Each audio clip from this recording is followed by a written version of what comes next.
नमस्कार साथियों, स्वागत है आप सभी का आपके अपने एजुकेशनल प्लेटफॉर्म एग्जाम फैक्ट में। तो साथियों, आज का हमारा जो कॉन्सेप्ट है ये क्लास नंबर 5th है एस्टेट के रिगार्डिंग। और इस क्लास नंबर 5th में हम लोग समझेंगे सबसे पहले किस चीज़ को, हम यहाँ पे समझेंगे डबल एंट्री सिस्टम को। कहते हैं दोहरा लेखा प्रणाली क्या होती है। मैं एक बार इसका कलर चेंज कर लूँ थोड़ा सा भाई, एक बारी ये जरा सा पॉइंटर ऑप्शन ग्रीन ले लेता हूँ। ठीक है कि ये हमारे पास डबल एंट्री सिस्टम, सबसे पहले हम इसका मतलब समझेंगे कि डबल एंट्री सिस्टम होता क्या है। और उसके बाद हम समझेंगे क्या जो अकाउंट्स है, डिफरेंट काइंड के जो अकाउंट्स है हमारे अकाउंटिंग में हम प्रिपेयर करते हैं, तो वो अकाउंट्स कितने तरह के होते हैं, किस तरीके से उनका क्लासिफिकेशन किया जाता है। तो चलिए बिना देरी करते शुरू करते हैं। सबसे पहला पॉइंट आता है कि sir ji what is the meaning of the double entry system. के सर नहीं, ये ग्रीन कलर दिख नहीं रहा है अच्छे से, मैं इसको चेंज कर लेता हूँ एक बारी। Pointer option pink.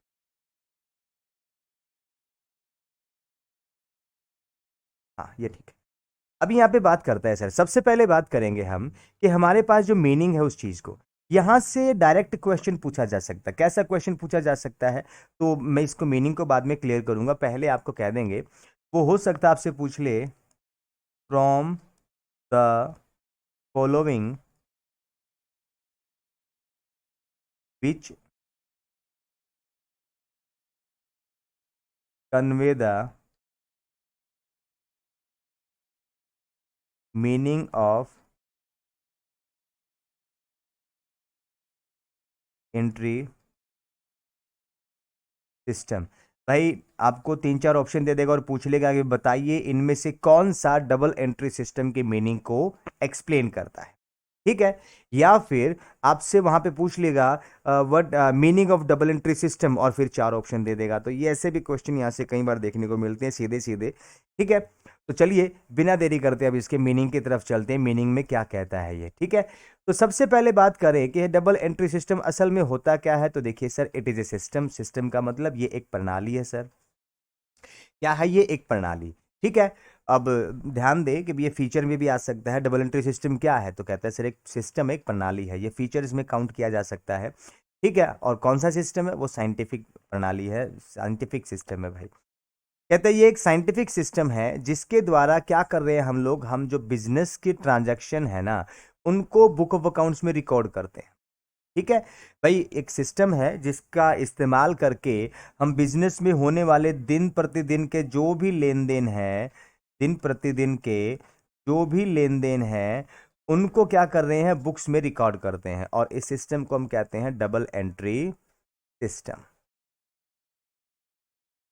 अब इसका इम्पैक्ट क्या होता है, तो देखिए ध्यान से, इसका इम्पैक्ट इतना है कि अगर मान लीजिए कि भी आपका एक अकाउंट किसी अमाउंट से डेबिट हुआ है, तो जरूर से भी जरूर आपका कोई दूसरा अकाउंट यहां पर क्रेडिट पक्का हुआ होगा। अब यहाँ पे दो अकाउंट मैंने लिए, तो आपकी क्वेरी के लिए बता दूं, क्योंकि हमारे पास एक अलग तरह की जर्नल एंट्री भी होती है, उसको हमने यहाँ पे कंपाउंड एंट्री के नाम से जानते हैं हम लोग। ठीक है, कंपाउंड, ये कंपाउंड जिसको हम हिंदी में कहते हैं मिश्रित। अब मैं उसी कॉन्सेप्ट को लेके चल रहा हूं। इधर क्या कहता है, अगर मान लो कंपाउंड एंट्री की बात है, तो वहां पे हो जाएगी कि भाई अगर एक अकाउंट किसी अमाउंट से डेबिट हुआ है, तो एक से ज्यादा अकाउंट क्रेडिट हुए होंगे। अगर एक से ज्यादा अकाउंट डेबिट हुए हैं, तो कोई एक अकाउंट या एक से ज्यादा अकाउंट क्रेडिट भी हो सकते हैं।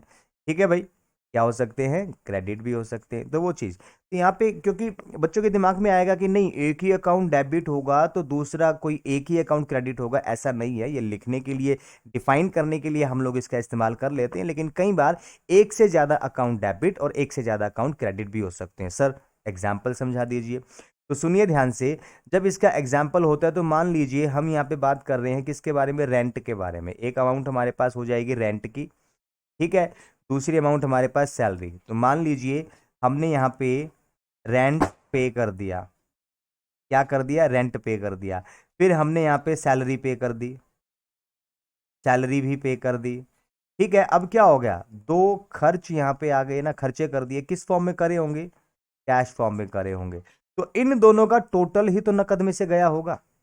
तो अब क्या हुआ, कैश इंपैक्टेड हुआ। कहते हैं कैश कितनी राशि से, मान लो कि 100 रुपए का रेंट दिया, और 200 रुपये की सैलरी पे करी, तो हम क्या करेंगे इधर से, हम करेंगे रेंट अकाउंट डेबिट, फिर salary account debit to cash. तो देखिए रेंट अकाउंट कितना 100 रुपये, सैलरी कितना 200 और कैश में से कितना गया 300। तो हम क्या कर रहे हैं इधर, देखिए इसी चीज को समझा रहा हूं। अब क्रेडिट कितने अकाउंट हुए, बोले एक, और डेबिट कितने हुए दो, लेकिन अमाउंट दोनों की मिलाएं तो इक्वल है सर। ठीक है, इसीलिए यहां पर जो अमाउंट है ना उस पे फोकस करना है। ठीक है भाई, जितनी राशि से कोई अकाउंट अगर डेबिट हुए हैं तो उतनी ही राशि से दूसरे अकाउंट डेबिट भी होंगे। इसका मतलब है कि सर जी अगर मैं अपने अकाउंट्स के सभी अकाउंट्स का डेबिट टोटल करूं तो वो कितने, सभी अकाउंट्स के बाकी के क्रेडिट के बराबर होगा, ये हमेशा होगा, इसीलिए इसको डबल एंट्री सिस्टम कहा जाता है। अब नेक्स्ट स्लाइड पे करते हैं। बोले सर क्या ये अकाउंट है, ये क्या होता है? देखिए मैंने यहाँ पे अकाउंट टर्म का इस्तेमाल करा, मैंने रेंट अकाउंट बोला, सैलरी अकाउंट बोला, कैश अकाउंट बोला। ठीक है, ये सब अकाउंट मैंने बोला। सबसे पहला सवाल आता है, बोले सर अकाउंट क्या होता है, इसको समझ लीजिए। तो देखिए भाई, अकाउंट क्या है, एक प्लेस, एक जगह। ठीक है, यहीं पे बोल देता हूं। खाता क्या है, एक ऐसा स्थान जहां पर एक व्यक्ति या वस्तु या किसी भी प्रकार के लेन देन से संबंधित जो भी ट्रांजैक्शन, जो किससे रिलेट कर रहे हैं, एक व्यक्ति से या एक वस्तु से या किसी एक खर्च से या किसी एक आय से संबंधित सारे के सारे लेन देनों को जिस भी जगह पर लिखा जोड़ा घटाया जाता है, तो वो जगह यानी कि वो स्पेस, उसको हम खाता कहते हैं। ठीक है भाई, इंग्लिश में बात करें तो the account is a place where all kind of transactions related to a specific item और पर्सन आर रिकॉर्डेड। कहते हैं एक ऐसा स्थान जहां पर एक व्यक्ति या एक वस्तु से संबंधित सभी लेन देनों को एक साथ लिखा जाता है। ठीक है, और बोले सर ये अकाउंट नामक चीज मिलती कहाँ है? तो जितने भी अकाउंट्स होते हैं ना भाई, ध्यान दो, वो सारे के सारे कहाँ पे, लेजर में ओपन करे जाते हैं।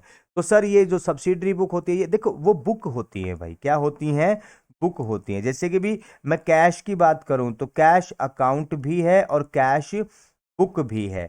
तो बुक तो है, वो तो एक अलग से बही बन गई, अलग से बही बन गई भाई।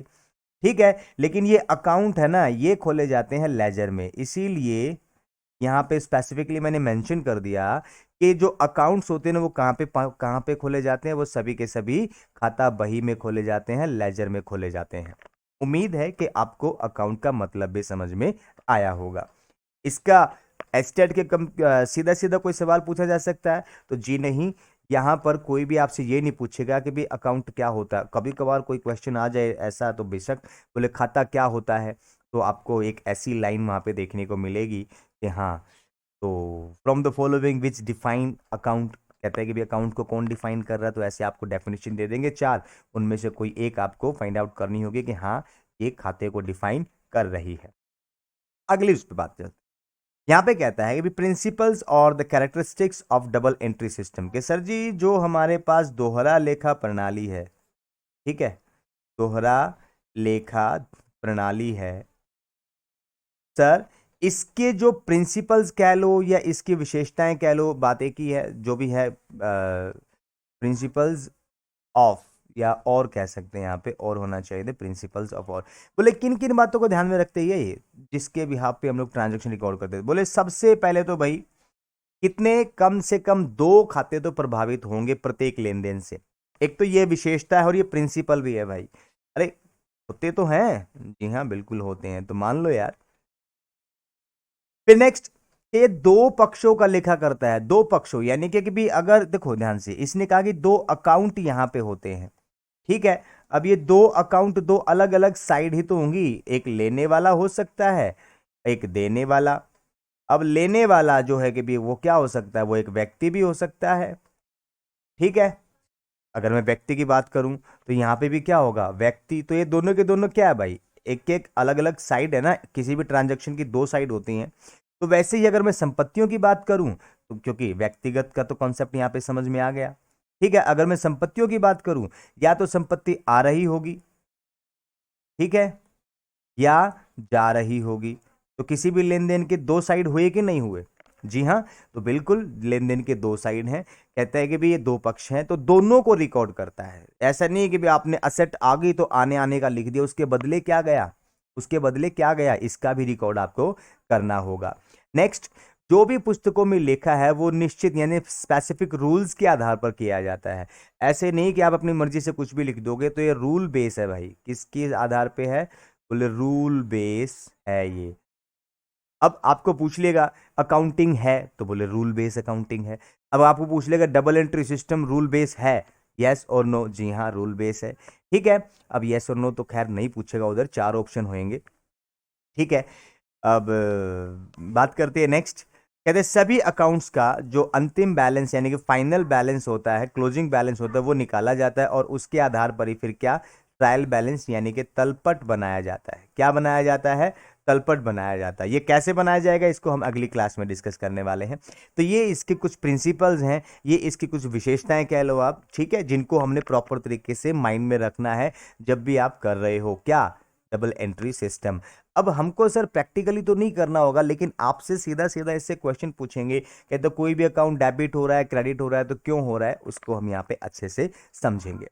अब बात कर रहा है सर डबल एंट्री सिस्टम का, तो मतलब हमारे पास हो गया सीधी सी बात, उसकी फीचर्स भी कर लिए हम लोगों ने। अब बात कहते हैं कि जो अकाउंट्स है ना सर, उनका क्लासिफिकेशन। तो देखिए as per the traditional classification, यानी कि हमारे पास जो पारंपरिक तरीका है या पारंपरिक जो वर्गीकरण है, उसको मैं पहले आपके सामने रख रहा हूं। क्योंकि अगर आप एचबीएससी से पढ़े हो तो आपको पता है कि भी आपके जो बुक्स हैं ना, वो सारी की सारी ट्रेडिशनल क्लासिफिकेशन के अकॉर्डिंग ही बनाई गई हैं। और यहां से जो क्वेश्चन है वो भी बड़ा इंपॉर्टेंट है। वो क्यों, क्योंकि हम यहाँ पे अकाउंट्स की गणना भी तो करेंगे ना भाई। क्योंकि ये कई बार सवाल पूछा गया कि भाई how many types of accounts लिखे, या अकाउंट्स होते कितने प्रकार के हैं, तो वो प्रकार भी कई बार आपसे पूछ लेते हैं, तो आपको पता होना चाहिए। ठीक है, क्योंकि अब ऑप्शन में है ना, वो इन दोनों को भी डाल सकता है, ऑप्शन में वो इन सबको मिला के भी डाल सकता है, या फिर ऑप्शन में वो इन दोनों की बजाय है ना कुछ और चीजें जो बताऊंगा वो चीज वो क्लियर करते हैं, चलो पहले उसके बाद ही बात करते हैं।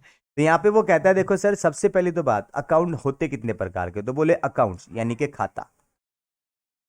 अब सर मैं खाता क्लासिफिकेशन बेसिकली मेरे पास दो तरीके से होगा, बोले एक तो व्यक्तिगत खाते होते हैं सर, ठीक है, और दूसरे होते हैं मेरे पास अव्यक्तिगत खाते।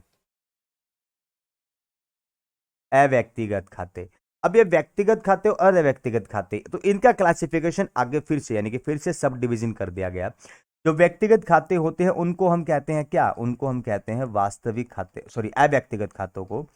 एक तो उनको वास्तविक खाता कहा जाता है, दूसरा क्लासिफिकेशन उनका होता है नाम मात्र। और इन सभी तीनों को मिलाकर कहा जाता है व्यक्तिगत। ठीक है, अब ध्यान दे इधर, कहते हैं हमारे पास जो अव्यक्तिगत खाता है उसको यहाँ पे एक तो वास्तविक खाता यानी कि हम इसको रियल अकाउंट कहते हैं, दूसरे को हम नॉमिनल अकाउंट। तो ये तो हमारे पास एक क्लासिफिकेशन हो गया। दूसरे के अंदर हम यहाँ पे नेचुरल पर्सनल अकाउंट यानी कि भी प्राकृतिक, ठीक है, क्या कहते हैं, प्राकृतिक व्यक्तिगत खाता, प्राकृतिक व्यक्तिगत खाता इसको कहा जाता है। दूसरा हमारे पास आर्टिफिशियल पर्सन यानी कि भी हमारे पास इसको कहा जाता है कृत्रिम, कृत्रिम व्यक्तिगत खाता, कृत्रिम व्यक्तिगत खाता इसको कहा जाता है। अच्छा, अच्छा,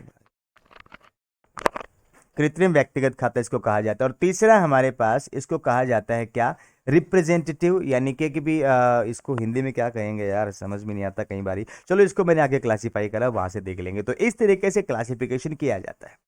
अब यहाँ पे क्वेश्चन क्या होगा, जब भी वो पूछेगा ना how many types of accounts, how many types of accounts, तो हमारे पास ऑप्शन में वो रख देगा दो, वहां पे हो सकता है तीन, वहां पे हो सकता है पांच, वहां पे हो सकता है चार। अब देखो, जब आपका ऑप्शन नंबर 3 और 5 एक साथ दे रखा है ना, तो समझ लो क्या, बोर्ड को है ना आंसर की चेंज करनी पड़ेगी।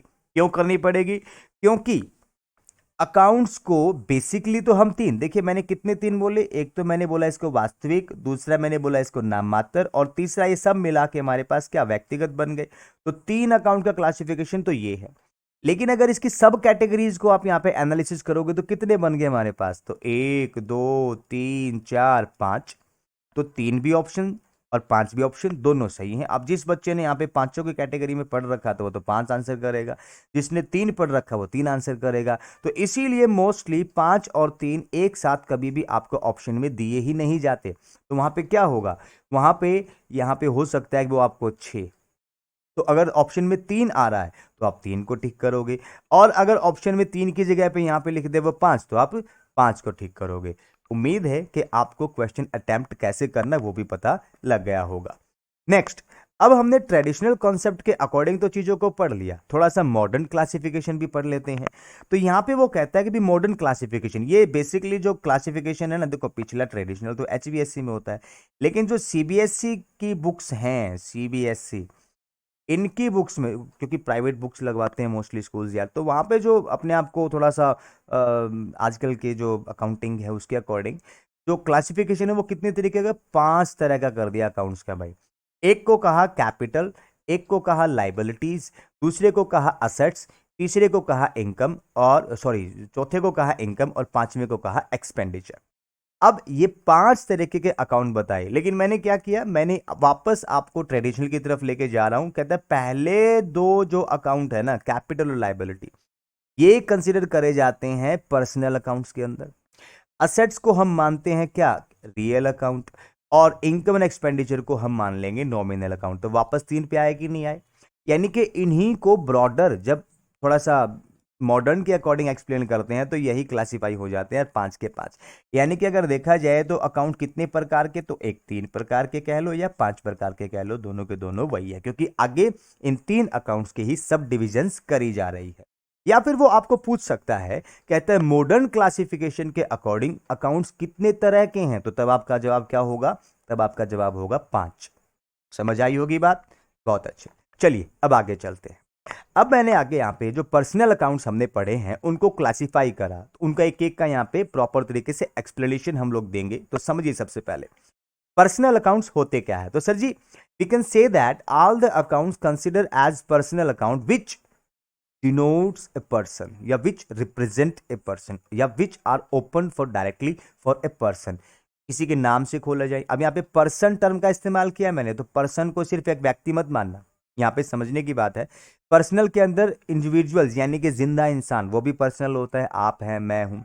पर्सनल के अंदर कहता है कोई कंपनी का अकाउंट है तो वो भी पर्सनल होता है, किसी फर्म का अकाउंट है, किसी संस्था का अकाउंट है, या फिर सरकार का अकाउंट है, ये सब के सब पर्सनल अकाउंट की कैटेगरी में आते हैं। ठीक है, क्यों, क्योंकि सरकार भी क्या है, एक संगठन, और संगठन को हम क्या, एक व्यक्ति मानते हैं। अब यहां पे इनका जो सब क्लासिफिकेशन है उसकी तरफ फोकस करते हैं।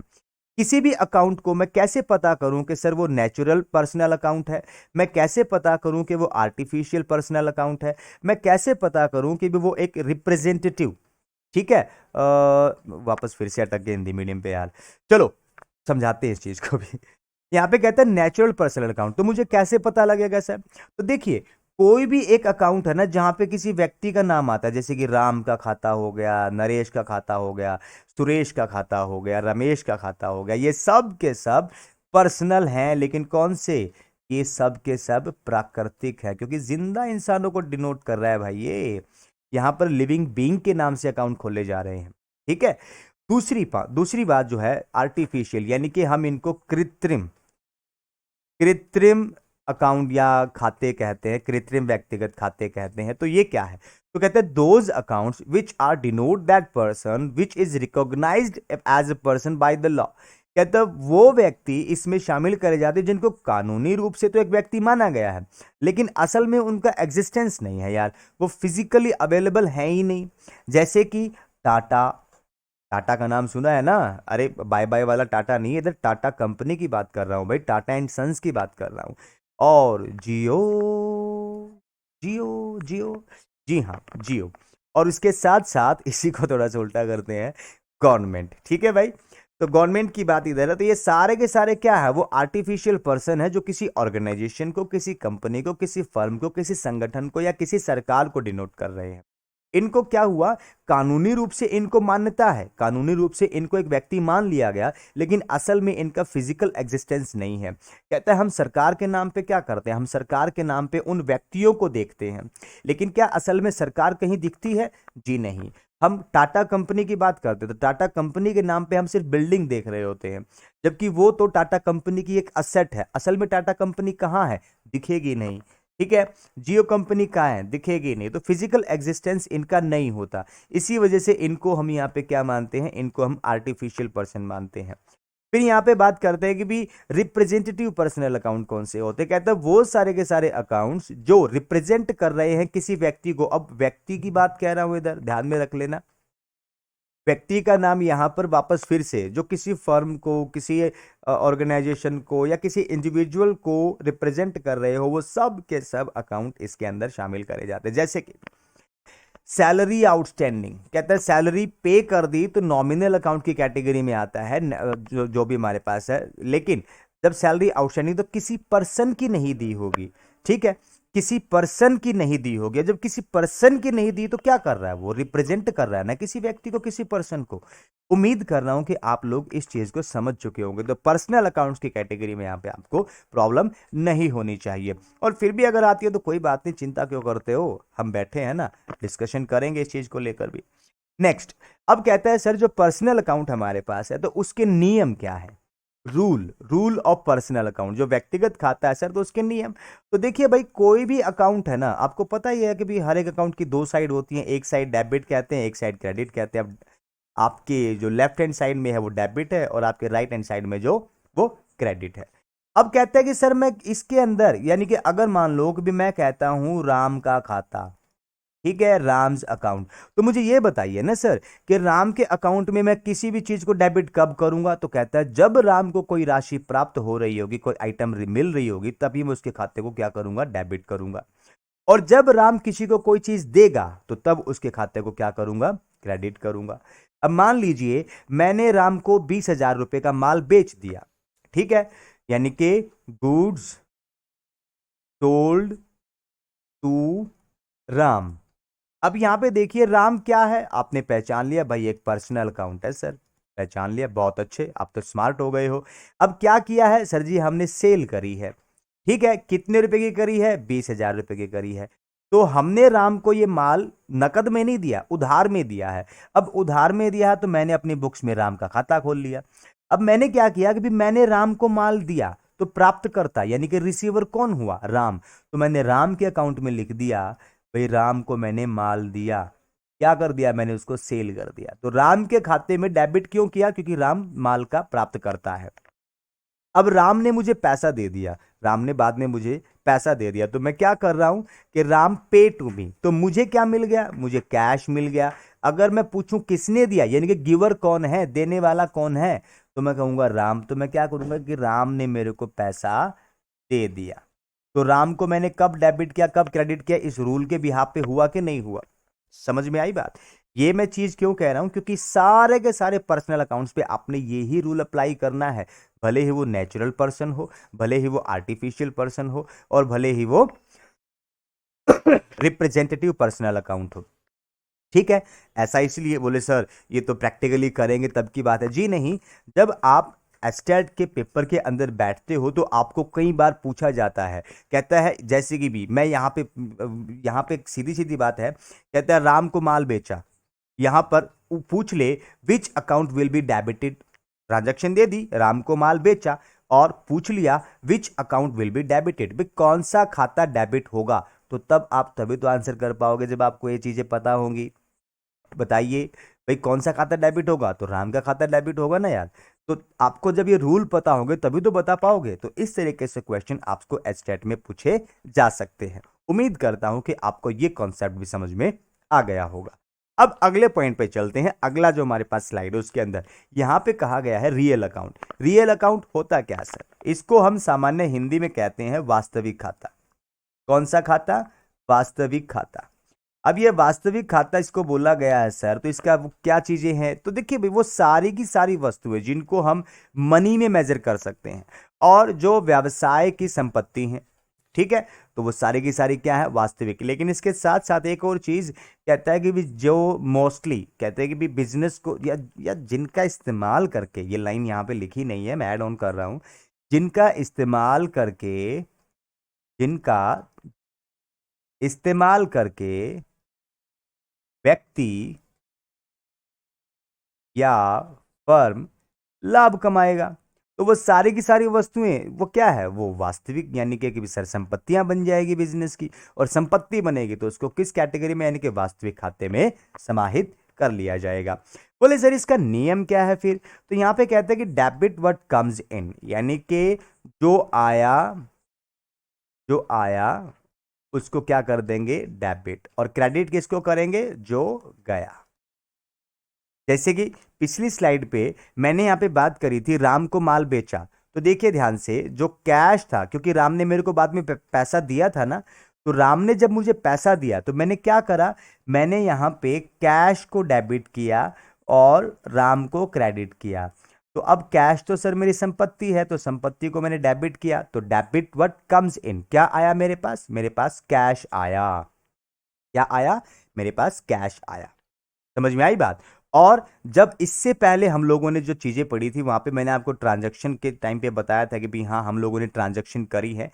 तो देखिए मैंने क्या करा, इधर मैंने यहाँ पे किराया दिया, मैंने यहाँ पे सैलरी दी, तो मेरे पास से क्या चला गया, क्रेडिट व्हाट गोज आउट, यहाँ पे क्रेडिट व्हाट गोज आउट यानी कि कैश गया। तो जब कैश अकाउंट को मैंने डेबिट करा, तो असेट अकाउंट यानी कि होने के कारण उसके ऊपर जो हमारे रियल अकाउंट वाला फॉर्मूला है ना, वो फिट हो गया, यानी कि पेमेंट करी तो क्रेडिट व्हाट गोज आउट, और जब पेमेंट मिली तो डेबिट व्हाट कम्स इन। तो ठीक उसी तरह अगर मैं कोई माल संपत्ति खरीद लेता हूं, मान लो बिल्डिंग परचेज कर ली, तो मैं क्या करूंगा, उधर मैं कहूंगा BUILDING, building, building account debit, क्योंकि बिल्डिंग आई है, मैंने परचेज करी है, और उसके बदले क्या चला गया, क्रेडिट व्हाट गोज आउट, मैंने कैश चला गया। उम्मीद करता हूं कि आपको यहां पे रियल अकाउंट का फार्मूला भी क्लियर हो गया होगा और आपको समझ में आ गया होगा कि रियल अकाउंट को किस तरीके से जनरलाइज किया जाता है।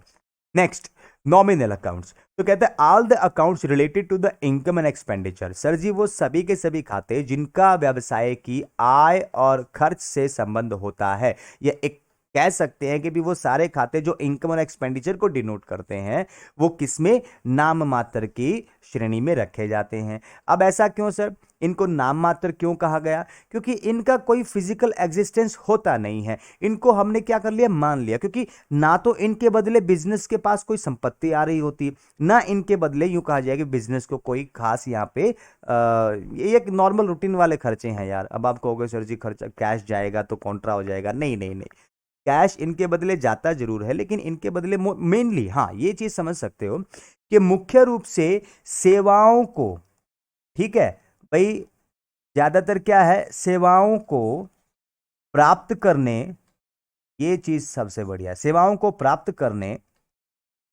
और देने में जो खर्च या इनकम हो रहा है वो चीज। अब बंदा कहेगा सर जी सेवाओं को प्राप्त करने में, तो देखो भाई, मान लीजिए मैं कहीं पे भी रहता हूं, मुझे कहीं पे जाना है, तो मैं ट्रांसपोर्ट का इस्तेमाल करूंगा, बस का इस्तेमाल करूंगा, ठीक है। अब जब मैं ट्रांसपोर्ट का इस्तेमाल करूंगा तो मैं क्या दूंगा, उधर किराया। तो मैंने क्या करा, मैंने ट्रांसपोर्ट की सेवा लेने के लिए एक भुगतान किया, ठीक है। लेकिन मुझे दिखेगा कि कहीं कोई पूछेगा कहां ली सेवा दिखाओ, मैं सिर्फ अपने आप को ट्रांसपोर्ट कर सकता हूं, मैं उस सर्विस को दिखा नहीं सकता, शो नहीं कर सकता, क्योंकि सर्विसेज इनविजिबल होती हैं। सैलरी, तो किसी भी व्यक्ति ने जब मेरे लिए काम किया है तो मैं उसको सैलरी दूंगा, यानी कि उसकी सेवा लेने के बदले मैंने उसको क्या करा, पेमेंट किया। मजदूरी, तो मैंने उस व्यक्ति से उसकी जो है कि भी फिजिकल मेहनत के बदले या उसकी मेंटल मेहनत के बदले, या फिजिकली होता है मजदूरी, फिजिकल मेहनत के बदले दी जाती है, मेंटल मेहनत के बदले तो या दिमागी मेहनत के बदले तो मोस्टली सैलरी होता है हमारे पास। तो मजदूरी अगर मैंने पे करी है तो मैंने क्या करा, उसकी सेवा के बदले मैंने उसको पे करा। अब इनको किया जाता है, बोले क्या, क्योंकि एक संपत्ति है इधर, ठीक है, एक असेट है इधर, और वो क्या, बोले कैश। अब कैश तो चला जाएगा, संपत्ति कम हो जाएगी, लेकिन डबल एंट्री सिस्टम को पूरा करने के लिए हमको उस सर्विस का नाम इधर देना होता है कि भाई कैश कम हुआ है, तो क्यों कम हुआ है, तो हम बताएंगे किराया दे दिया, सैलरी दे दी, मजदूरी दे दी, ब्याज दे दिया। और अगर कैश बढ़ रहा है, संपत्ति बढ़ रही है, तो बोले क्यों बढ़ी?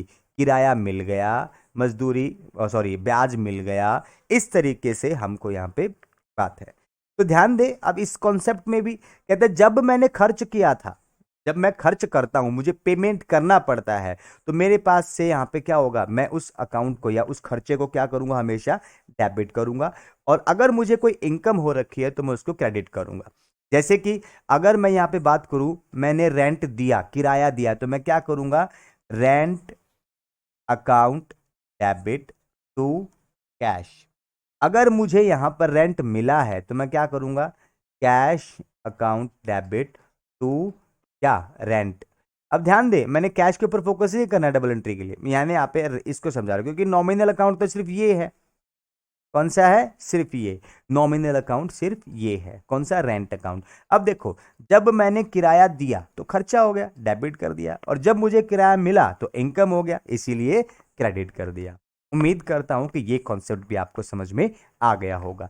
अब अगले पॉइंट पे चलते, वो कहता है sir ji, advantages of double entry system, कि सर हमारा जो डबल एंट्री सिस्टम है उसके फायदे तो बताइए, उसके फायदे तो गिनाइए। यहां से बड़ा ही ये कह सकते हैं कि एस्टेट वालों का one of the favourite concept है, क्योंकि इसमें से क्वेश्चन काफी बार पूछे जाते हैं कि from the following which is the advantage of double entry system, या which is the limitation of double entry system. ये बड़े इंपॉर्टेंट सवाल हैं, ये बड़े इंपॉर्टेंट पॉइंट्स हैं, तो इनको आप अच्छे से समझ लें।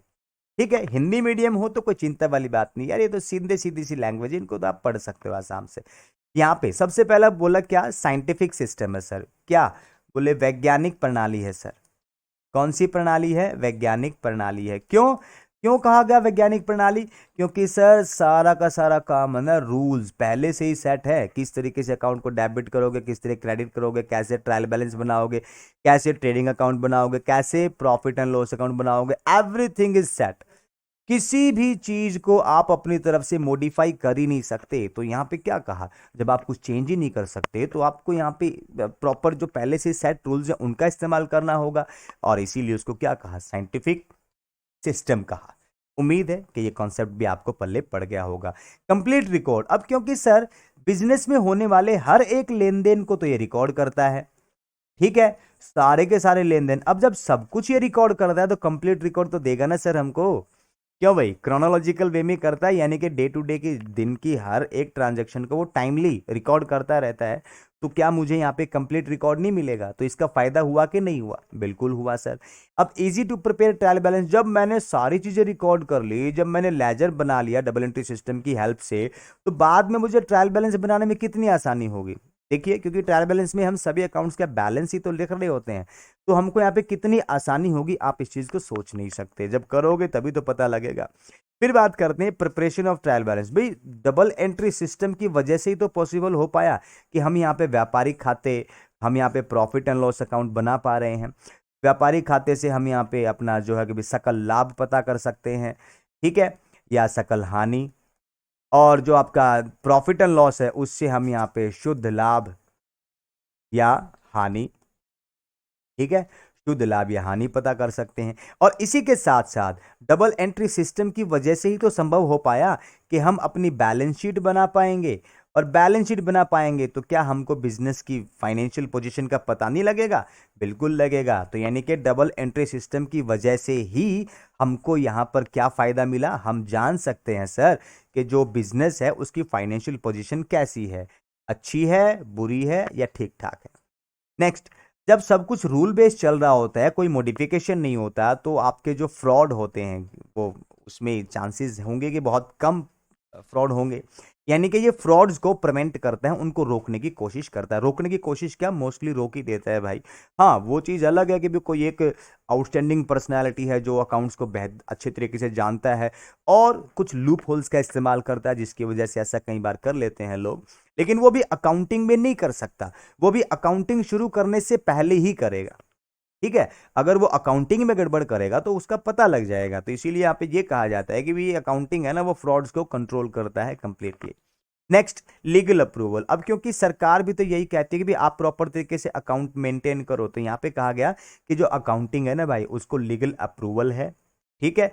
और आपके बुक ऑफ अकाउंट्स को या आपके जो भी लेन देन हो रहे हैं तो सरकार उसको प्रॉपर तरीके से एक्सेप्ट करती है, आपके एक्सपेंसेस को एक्सेप्ट करती है, अगर आपने प्रॉपर डबल एंट्री सिस्टम के अकॉर्डिंग आपने अकाउंट्स बना रखे हैं तो। अब यहां पे कहता है कि भी जो मैनेजर होता है ना सर, और जो दूसरी पार्टी जो होती है, उन सबको इंफॉर्मेशन चाहिए, कौन प्रोवाइड करेगा? तो कहता है डबल एंट्री सिस्टम की वजह से ही तो इन सभी को जो इंफॉर्मेशन है वो मिल पा रही है सर। क्यों? क्योंकि कंप्लीट रिकॉर्ड करता है सर। तो जो भी इंफॉर्मेशन इनको चाहिए वो कौन देगा? अकाउंटिंग देगा सर। और अकाउंटिंग करी किस भी आप पे जाती है? Double entry system. तो हम कह सकते हैं ना, डबल एंट्री सिस्टम की वजह से ही मैनेजर्स को और दूसरी पार्टीज को बिजनेस से रिगार्डिंग इंफॉर्मेशन मिलती है। उम्मीद कर रहा हूं कि यहां तक का कॉन्सेप्ट क्लियर और सभी के सभी बिजनेसेस के लिए भाई क्या है, सूटेबल है। कोई भी बिजनेस छोटा हो बड़ा हो, सबको अपने साइज के according book of accounts easily वो रख सकता है, मेंटेन कर सकता है, कोई प्रॉब्लम ही नहीं है। अब यहाँ पे बात करते हैं, बोले सर कुछ कमियां भी तो होती हैं। जी हाँ, कमियां हैं। अरे कमियां निकालने वाले निकालते रहते हैं ना फिर भी, क्योंकि कुछ लोगों की तो आदत होती है, खूबियों पे ध्यान कभी नहीं देंगे, हमेशा कमियां निकालते रहेंगे। तो यहाँ पे भी निकाल दी कुछ कमियां।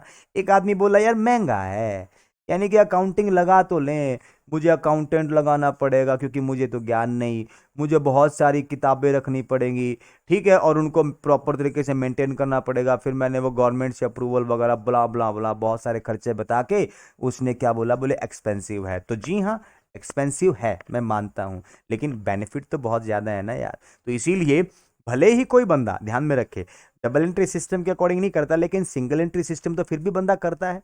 और अगर डबल एंट्री सिस्टम कर लेगा तो सरकार से उसको प्रॉपर अप्रूवल मिलता है उस चीज का, तो उसको बेनिफिट यहाँ पे ज्यादा होंगे, लेकिन फिर भी क्वाइट एक्सपेंसिव तो है भाई, ये तो बात मानने की है। Next, need proper training. भाई जो भी बंदा, क्योंकि जब अकाउंटेंट रखना पड़ेगा तो भाई वो अकाउंटेंट ऐसे थोड़े ना होगा, यानी कि आप भी डबल एंट्री सिस्टम को तभी तो ढंग से कर पाओगे जब आपको प्रॉपर ट्रेनिंग दी जाएगी, आपको ये काम आएगा। तो विदाउट ट्रेनिंग आप डबल एंट्री सिस्टम क्या आप अकाउंटिंग कर ही नहीं सकते यार। तो ये इसकी कमी है। और उसके बाद कहते हैं कि भाई जो डबल एंट्री सिस्टम के अकॉर्डिंग जो भी चीज़ें हमारे पास होती है, जैसे ट्रायल बैलेंस बना लिया हमने, हम यहाँ पर अपने अकाउंट्स की सिर्फ अर्थमेटिकल एक्यूरेसी चेक कर सकते हैं, यानी कि डेबिट साइड बराबर क्रेडिट साइड, ऐसा कर सकते हैं हम, ठीक है। लेकिन अगर कॉन्सेप्चुअली कोई एरर हुई है तो उनको ये रोक नहीं सकता। कैसे? उनको भी हम यहाँ पे जब एरर आएंगी ना, उनमें यहाँ पे आपको समझाएंगे, यहाँ पे समझाने का कोई फायदा नहीं है। तो ध्यान दे, अर्थमेटिकल यानी कि भी ये डेबिट साइड क्रेडिट साइड के बराबर है तो ठीक है, नहीं है तो गड़बड़ है। यहाँ पे पता चल जाएगा किसकी वजह से, ट्रायल बैलेंस की वजह से। लेकिन जो कॉन्सेप्चुअल एरर हो जाती हैं या इसके अलावा कुछ एरर्स होती हैं तो उनको फाइंड आउट करना काफ़ी मशक्कत भरा काम हो जाता है। अब मैं बात करता हूं, बोले सर जो भी पॉइंट हम लोगों ने यहाँ पे पढ़े हैं उसके रिगार्डिंग जो क्वेश्चंस है ना उनकी बात कर ले। तो सबसे पहला क्वेश्चन हमारे पास सामने आता है, वो कहता है effect of debit in accounting. कहता है डेबिट का क्या प्रभाव पड़ता है भाई लेखांकन पे। तो यहाँ पे सबसे पहला ऑप्शन, तो इंक्रीमेंट इन लाइबिलिटीज, क्या लाइबिलिटीज बढ़ती हैं और कैपिटल भी बढ़ती है डेबिट से, बताइए। दूसरा, increment in assets and expenses, क्या संपत्तियां बढ़ती हैं और खर्चे बढ़ते हैं। फिर decrement in assets and expenses, क्या हमारे पास जो संपत्तियां और खर्चे उनमें कमी आती है। तो ऑप्शन बी यानी कि ऑप्शन 2 ये इसका सही आंसर रहने वाला है। कैसे, समझ लो। देखो इसने क्या बोला, डेबिट, तो मेरी असेट्स हैं वो रियल अकाउंट है, और रियल अकाउंट का फॉर्मूला क्या है, डेबिट व्हाट कम्स इन, यानी कि जब संपत्ति आएगी तो उसको डेबिट करेंगे, तो संपत्तियां बढ़ रही हैं। जी हाँ, संपत्तियां बढ़ रही हैं, ये पॉइंट ठीक है। फिर कहा मैंने यहाँ पे एक्सपेंसेस, अब एक्सपेंसेस की बात कर लेते हैं। एक्सपेंसेस होते हैं मेरे पास नॉमिनल अकाउंट। अब नॉमिनल अकाउंट का रूल है क्रेडिट ऑल इनकम और डेबिट ऑल एक्सपेंसेस, यानी कि अगर खर्चे बढ़ेंगे ना सर तो तब भी क्या होगा, डेबिट। तो यहाँ पे खर्चे भी बढ़ रहे हैं, असेट्स भी बढ़ रही हैं, ये इंपैक्ट हो रहा है किसका, डेबिट का हमारे अकाउंटिंग में। समझ आ गई होगी बात। नेक्स्ट अगला सवाल, तो गुडविल अकाउंट है, गुडविल कौन सा अकाउंट है, पर्सनल, रियल या नॉमिनल। तो देखिए ध्यान से, हम लोगों ने जब डेफिनेशन पढ़ी थी रियल अकाउंट की तो वहां पे मैंने बताया था कि भाई ऐसे कोई भी वस्तु जो जिसको हम मनी में मेजर कर सकें, ठीक है। जो डेफिनेशन यहाँ पे देख लीजिए, रियल अकाउंट कहता है जिनको हम मुद्रा में माप सकें और जो व्यवसाय की संपत्ति हो। ठीक है। इसके अलावा मैंने कहा था कि भाई जिसका इस्तेमाल व्यक्ति या फर्म के लाभ कमाने के लिए होता है। तो देखो ध्यान से, गुडविल एक ऐसी अमाउंट है भाई जिससे क्या होता है, गुडविल अरे ख्याति आपको ज्यादा प्रॉफिट कमाने में आपकी हेल्प करता है कि नहीं करता है? बोले हाँ सर। तो कंडीशन फर्स्ट क्लियर।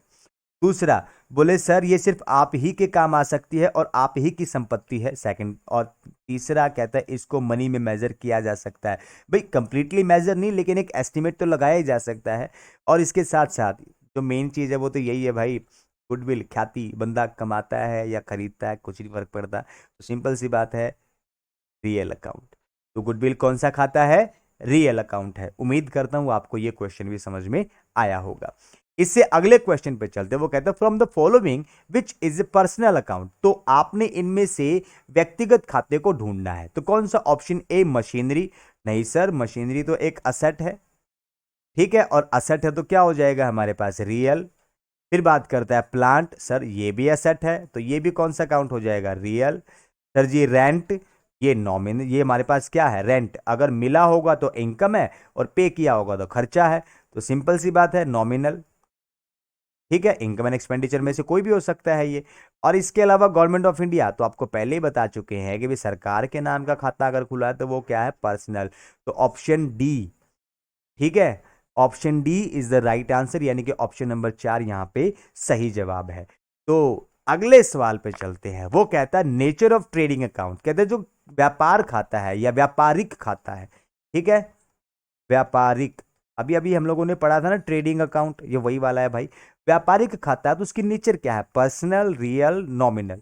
तो ध्यान दें, भले ही आपका प्रॉफिट एंड लॉस अकाउंट हो, भले ही आपका ट्रेडिंग अकाउंट हो, ये दोनों के दोनों कौन सी कैटेगरी में आते हैं भाई? नॉमिनल में आते हैं। क्यों? क्योंकि ये डील करते हैं लाभ और हानि को, और लाभ और हानि आपको पता है ना नॉमिनल में आते हैं। समझ में आई बात? तो इसीलिए हमारे पास जो ट्रेडिंग अकाउंट है ना, वो हमारे पास नॉमिनल की कैटेगरी में शामिल किया जाता है। तो मेरे प्यारे बंधुओं, आप एचटेट की प्रिपरेशन में जुटे रहें और हम आपके साथ हैं।